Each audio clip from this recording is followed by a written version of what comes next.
Hello बच्चों, maths and science classes में आपका बहुत बहुत स्वागत है।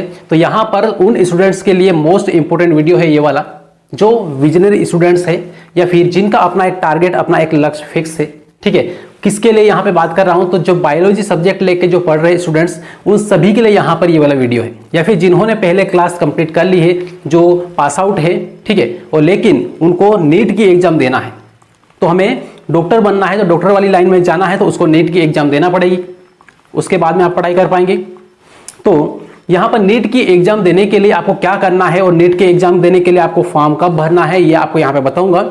हालांकि नीट की एग्जाम के लिए फॉर्म ऑलरेडी बहुत सारे लोगों ने डाल दिया है और 9 फरवरी से ये स्टार्ट हो गया था फॉर्म डालना। किसके लिए? नीट की एग्जाम के लिए। ठीक है, तो नीट कौन करता है? सबसे पहले यहां पर ये देखना है कि जो बायोलॉजी वाले स्टूडेंट्स है, जिनका फिजिक्स, केमिस्ट्री और बायोलॉजी है, वो स्टूडेंट नीट की एग्जाम देंगे। और जिनका मैथ्स, फिजिक्स और केमिस्ट्री है, ठीक है, वो क्या है? वो जेई का एग्जाम देंगे। तो जेई वालों के लिए बाद में बात करूंगा, पहले बायोलॉजी वालों के लिए यहां पे बात कर ले। तो सभी स्टूडेंट्स जो बायोलॉजी से एग्जाम अभी दे रहे हैं या फिर जो पास आउट है पहले 1-2 साल में, 3 साल में, जो भी है, ठीक है, और नीट की एग्जाम देने के लिए आपकी जो एग्जाम डेट है, लास्ट डेट क्या है? तो 9 मार्च है। यहां पर 9 मार्च को शाम को 5 बजे तक ये फॉर्म डलेंगे। ठीक है, कौन से? नीट वाले। और कब से स्टार्ट हुआ है? तो 9 फरवरी से स्टार्ट हो चुका है। ठीक है, 9 फरवरी यानी कल से। ठीक, तो इस तरीके से यहां पे ये था फर्स्ट डेट, प्रारंभिक डेट और लास्ट डेट।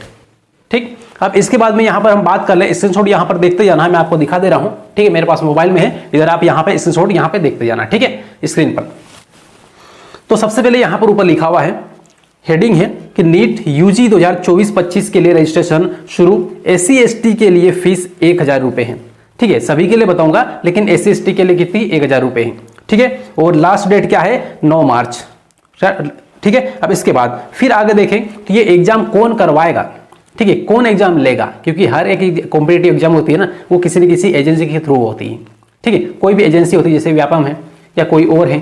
ठीक है, तो कोई भी एग्जाम जो होती है वो एजेंसी के थ्रू ही होती है, एजेंसी कोई करवाती है। अब यहां पे कौन करवाएगा एग्जाम? तो NTA, मतलब ये है कि नेशनल टेस्टिंग एजेंसी NTA ने 9 फरवरी से क्या है, अंडर ग्रेजुएट के लिए नीट यूजी 2024-25 के रजिस्ट्रेशन शुरू कर दिए हैं। ठीक है, कल से प्रारंभ हो चुके हैं। अभी बहुत सारे लोगों ने तो नहीं डाला होगा, लेकिन स्टार्ट हो गए हैं। ठीक है, तो लास्ट डेट का इंतजार नहीं करना है, 9 मार्च का इंतजार नहीं करना है, पहले डाल देना है। क्योंकि ये जो साइड है, ये कई साइड ऐसी होती है जो क्या है कि बाद में सही तरीके से सपोर्ट नहीं करती, फॉर्म डाल नहीं पाते हैं और स्टूडेंट रह जाते हैं। ठीक है, अब फिर यहां पे आगे देखें तो अगला यहां पर देखना है, इसमें दिया हुआ है नीट यूजी का एग्जाम 13 लैंग्वेज में होगा। ठीक है, लेकिन 13 लैंग्वेज से अपने को कोई मतलब नहीं है, अपनी जो मेन लैंग्वेज है बस उसी पे फोकस करना है। ठीक है, अपनी लैंग्वेज हिंदी है तो हिंदी पे, ठीक है, इंग्लिश है तो इंग्लिश में, और बाकी असमिया है तो असमिया में होगा। तो यहाँ बहुत सारी 13 लैंग्वेज दी है। अब 13 में कौन कौन सी है? तो इसमें इंग्लिश, हिंदी, असमिया है, बंगाली है, गुजराती, मराठी, तमिल, तेलुगु, उड़िया और क्या है, ये मलयालम, और फिर कन्नड़, पंजाबी, उर्दू है। ठीक है, बहुत सारी लैंग्वेज है जिसमें ये पेपर होंगे, अलग अलग स्टेट में अलग अलग लैंग्वेज में होगा। ठीक है, लेकिन अपना हिंदी है, हिंदी पे फोकस करना है, बाकी कोई दिक्कत नहीं। अब फिर यहां पर देख लो तो इसी के नीचे आपको मिल जाएगा यहां पर कि आपको किस कैटेगरी में आप हैं और आपको फॉर्म भरने में कितनी फीस लगेगी। ठीक, देखें कैटेगरी दी है, एक तरफ फीस दी है रुपए में। जनरल वालों के लिए फीस कितनी है? 1700 रुपए है। ठीक है, उसके बाद में फिर देखें तो EWS और OBC NCL के लिए यहाँ पे फीस कितनी है? 1600 रुपए है। जनरल वालों से 100 रुपए कम है। और फिर SC ST OBC के लिए यहाँ पे SC ST और PWBD और थर्ड जेंडर के लिए कितना है? 1000 रुपए। ठीक, तो यहाँ पर ये फीस का स्ट्रक्चर है पूरा, ये देख लिया आपने। अब इसके बाद फिर यहाँ पे मोस्ट इंपोर्टेंट जो चीज है वो क्या है? जो आपका क्वालिफिकेशन है, उसमें कितना मार्क्स आपको लाना है, तब जाके आप नीट की एग्जाम दे सकते हैं। तो ये देख लो।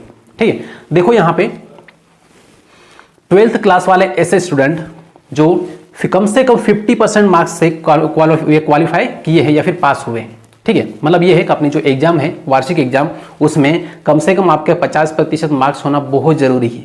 ठीक है, 50% आपके मार्क्स हैं तब जाके आप एग्जाम दे सकते हैं। यदि उससे कम है तो फिर आप नहीं दे सकते। ठीक है, फिर हम यहाँ पर बात करेंगे कि अब एज की क्या दिक्कत है। ठीक है, किस उम्र के स्टूडेंट ये दे सकते हैं? तो यहाँ पे एज लिमिट बोला है 17 वर्ष। ठीक है, 17 वर्ष है, मतलब मिनिमम कितना है? 17 वर्ष है यहाँ पर। ठीक, और बाकी अधिक से अधिकतम तो दे सकते हैं कितना भी। ठीक, ये बस 17 वर्ष इसमें केवल दिया हुआ है, तो ये आपको देख लेना है। ठीक। और उसके बाद फिर यहाँ पर देखिए एक पॉइंट यहाँ पे बोला है, उसको थोड़ा सा ध्यान देना है।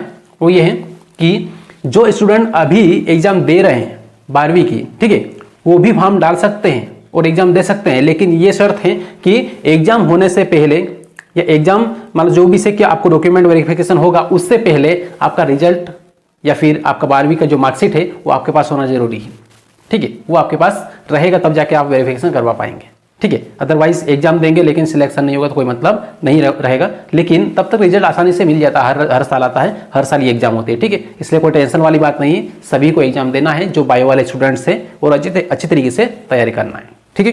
तो चलिए, तो यहाँ पर ये सारा डाटा था, क्लियर हुआ। और नीट वाले जो पिछले साल जिन्होंने क्लासेस वगैरह की है, कोचिंग वगैरह की है, बड़ी बड़ी कोचिंग में लाखों रुपए खर्च किए हैं, ठीक है, थोड़ा सा फोकस कर लेना है और ये देखना है कि कौन सा सिलेबस या कौन सा सब्जेक्ट हमारे लिए सही है और किसमें हम अच्छी तरीके से कवर कर सकते हैं। उस सब्जेक्ट को अच्छी तरीके से घोट देना है, उसमें मैक्सिमम मार्क्स उसमें कवर कर लेना है, क्योंकि सारे सब्जेक्ट में आप फुल मार्क्स नहीं कवर कर पाएंगे, ठीक है। इस बात का विशेष ध्यान रखें, ठीक। हाँ, पर यह है कि बैलेंस सभी को बना के चलना जरूरी है, तब जाके ना क्वालिफाई होगा, ठीक। चलिए, तो अगला जो वीडियो होगा वो जेई वालों के लिए मिलने वाला है। और जेई वाले मतलब जो मैथ्स वाले स्टूडेंट हैं जो जेई के एग्जाम देंगे, उनको अगले वीडियो देखना है, ध्यान से समझना है। और बाकी हाँ, जो भी एग्जाम अभी चल रही है उस पर फोकस कर अच्छे तरीके से, क्योंकि प्रतिशत बनेंगे तभी जाके एग्जाम दे पाएंगे, नीट वाली और जेई वाली, ठीक है। चलिए, मिलेंगे अगले वीडियो में, अगली क्लास में। जय हिंद।